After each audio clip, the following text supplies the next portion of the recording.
আসসালামু আলাইকুম। আশা করি আপনারা ভালো আছেন। আপনাদের সন্তান বা আপনাদের পরিচিত কেউ বা আত্মীয়ের মধ্যে কেউ কি আছে যে স্কুলে পড়ে, অর্থাৎ সে 9 বা 10 এ পড়ে কিংবা কলেজে ফার্স্ট ইয়ারে পড়ে। যদি এরকম কেউ থাকে এবং তারা যদি আমেরিকা আসতে চায় ১ বছরের জন্য, আমেরিকায় তারা পড়তে আসতে পারবে। আমেরিকান সরকার এই সুযোগ দিচ্ছে এবং সেটা এই মাসের মধ্যেই অ্যাপ্লিকেশন করতে হবে। এরকম একটা পসিবিলিটি বা উপায় নিয়ে কথা বলবো এই ভিডিওতে।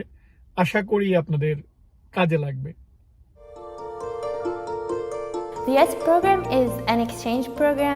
এই প্রোগ্রামটাকে সংক্ষেপে বলা হয় ইএস প্রোগ্রাম। এটা হচ্ছে Kennedy Lugar youth exchange and study, সংক্ষেপে হচ্ছে YES. Help bridge the gaps between the nations. It's really helped me expand my picture of the world. Just trying to help dispel those myths and stereotypes. It's been very 2004 সাল থেকে এটা চালু হয়েছে এবং চালু হওয়ার পর থেকে প্রতি বছরই কিন্তু বাংলাদেশ থেকে ছাত্রছাত্রী আসছে এবং ইতিমধ্যে 457 জন বাংলাদেশি ছাত্রী ইএস প্রোগ্রামের মাধ্যমে কিন্তু এই আমেরিকায় এসেছে এবং 2023-24 সালেই দেখুন 18 জন এসেছে ঢাকা, চট্টগ্রাম, রাজবাড়ী, বরিশাল, দিনাজপুর, নারায়ণগঞ্জ থেকে। সো আপনিও আসতে পারবেন। আর এই যে আসার জন্য আপনাকে অ্যাপ্লাই করতে হবে, আর অ্যাপ্লাই করার সুযোগ এই যে অক্টোবর মাসের 27 তারিখেই কিন্তু শেষ হচ্ছে। তাই আপনাদের মধ্যে কেউ যদি থেকে থাকে, আপনার সন্তান বা আপনার আত্মীয়ের মধ্যে কেউ যাকে আপনি 1 বছরের জন্য আমেরিকায় পাঠাতে চান, তাহলে কিন্তু এই সুযোগ।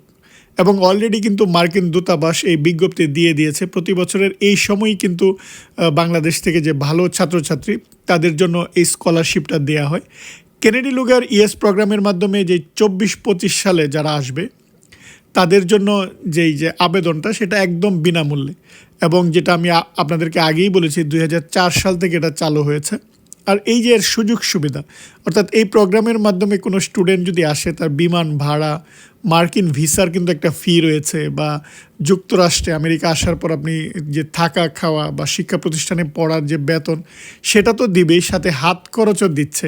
অর্থাৎ সব কিছুই আমেরিকান সরকার দিচ্ছে। শুধু স্টুডেন্ট তার যে মেধা, সে এই জায়গায় এসে সে আরও কিছু শিখতে পারবে। অর্থাৎ এখানে তার একটা ফ্যামিলি থাকবে, সেই ফ্যামিলি তাকে সব কিছু টেক কেয়ার করবে। এটা হচ্ছে হোস্ট ফ্যামিলি। আর এই সে যেই স্টেটেই থাকতে চায় সেই স্টেটেই সে থাকতে পারবে, এবং প্রোগ্রাম শেষ হওয়ার পর এখানে আর সে থাকতে পারবে না, সে তাকে ব্যাক করতে হবে।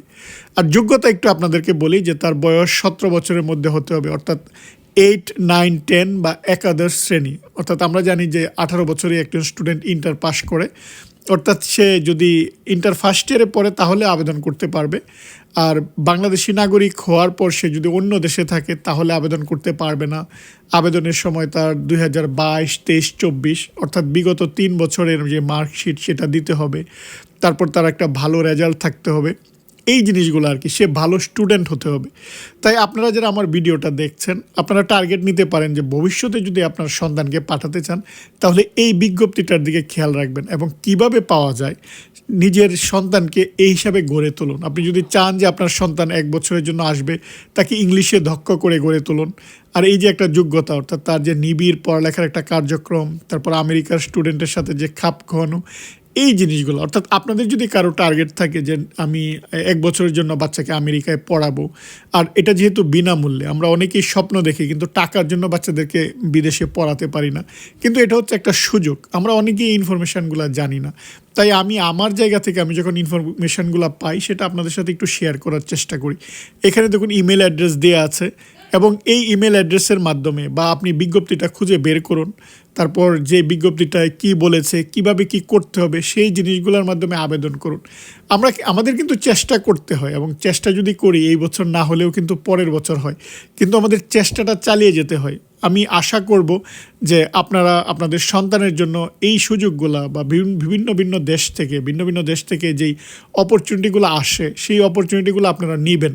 তখনই কিন্তু আমরা আমাদের স্বপ্নকে বাস্তবে রূপ দিতে পারবো।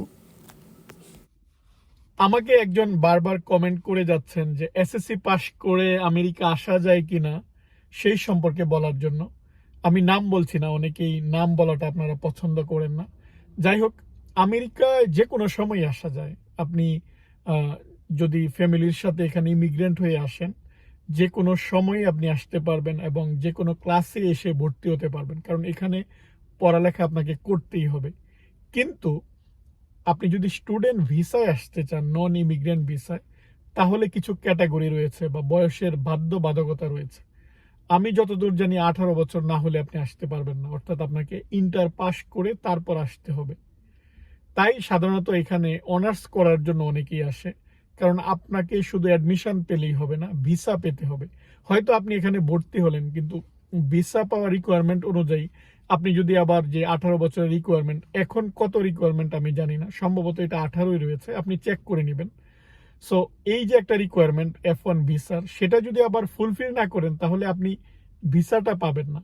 অর্থাৎ হয়তো আপনি এই জায়গাটায় ভর্তি হয়ে গেলেন, কিন্তু ভিসা না পেলে তো আসতে পারবেন না। আর এখানে যে স্কুল সিস্টেম, যে হাই স্কুল, এটা 12th ক্লাস আমাদের কলেজের সমমান, তারপর ওরা ইউনিভার্সিটিতে যায়।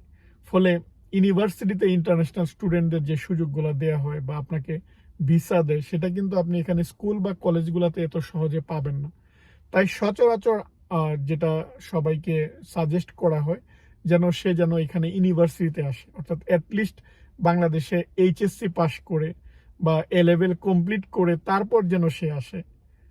অর্থাৎ টোটাল যে আপনার এডুকেশন, সেটা 12 ইয়ার্স হতে হবে। আমি সহজ ভাষায় বলতে গেলে আপনার 12 বছরের যে এডুকেশন, সেটা আপনাকে কমপ্লিট করে তারপর আপনাকে কিন্তু এই যে আমেরিকায় সেখানে আসতে হবে। আশা করি এই ভিডিওটি আপনাদের ভালো লেগেছে। আমি আর অন্যান্য প্রসঙ্গে কথা বলে ভিডিওটি লেন্দি করছি না। আজ এই পর্যন্তই। আপনারা ভালো থাকবেন। আল্লাহ হাফেজ।